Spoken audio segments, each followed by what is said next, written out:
Iran के national supreme council के head Larijani ने कहा है, बल्कि देख लीजिए, शक बहुत होता है आपको हमारी रिपोर्ट पे ना, देखिए ध्यान से पढ़िए, पढ़ना आता है तो। लारिजानी ने कहा है कि ईरान एक लंबी जंग के लिए इजराइल और अमेरिका से तैयार है। ऐसे हालात में जब दुनिया कह रही है कि ईरान टूट चुका है, अगर ईरान का लीडर ये कह रहा है, ईरान के नेशनल सिक्योरिटी काउंसिल का हेड कह रहा है कि अभी भी हम अमेरिका और इजराइल से लंबी जंग के लिए तैयार हैं, तो ये जिगरे का काम है, जिगर। दोस्तों, अरब देशों का हाल देखकर दुनिया खौफ में है। जरा सा एक दो ड्रोन हमला साइप्रस पे क्या हुआ कि साइप्रस के टूरिस्ट अब साइप्रस छोड़कर भाग रहे हैं।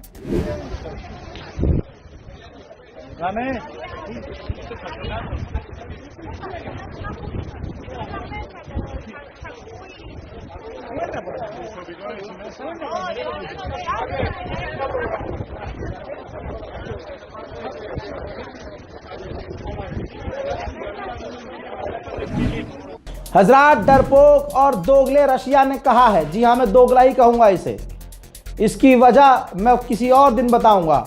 रशिया ने कहा है कि हम ईरान के लीडरशिप से टच में हैं और तुरंत सीज फायर की मांग करते हैं।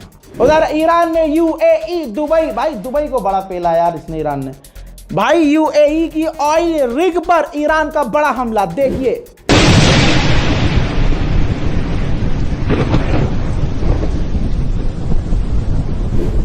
जो बात बात पर लोग दुबई पहुंच जाते थे, हाँ जी चलो दुबई चल रहे हैं, दुबई सबसे सेफ है। हजरात, सारे समीकरण ईरान ने बदल दिए हैं। दुबई एयरपोर्ट पर लाखों लोगों की भीड़ है दुबई छोड़कर भागने के लिए। इमिग्रेशन पे जाओ, वहाँ कैंप लो, वहाँ सेपरेट निकल गए थे, जो ना 5 घंटा फ्लाइट के मैसेज आगे गए, वापस आए उतना ही। वहीं तालिबान ने सपोर्ट किया है ईरान को और फोन पर ईरान के विदेश मंत्री से फोन पर बात की है। इराक में अमेरिका और इजराइल के खिलाफ खतरनाक प्रदर्शन जारी है। अल्हम्दुलिल्लाह अल्लज़ी अकरम अल-मुस्तशहीदीन फी सबीलिह, अल्हम्दुलिल्लाह अल्लज़ी रज़क़ना अश-शहादत फी सबीलिह, अल्हम्दुलिल्लाह। मेरे दोस्तों, सैटेलाइट इमेज से दिख रहा है कि ईरान अमेरिका को बजा रहा है। कतर के अंदर अमेरिका का बेस है, उस बेस में अमेरिका का जो रडार है सैटेलाइट इमेज में वो तबाह और डैमेज नजर आ रहा है। यानी ईरान बहुत जबरदस्त हमले दुश्मन के बेस पर कर रहा है। फिलहाल के अपडेट में इतना ही। लौट के आ रहा हूं और भी बड़ी जानकारियों के साथ, इंतजार कीजिए। जय हिंद।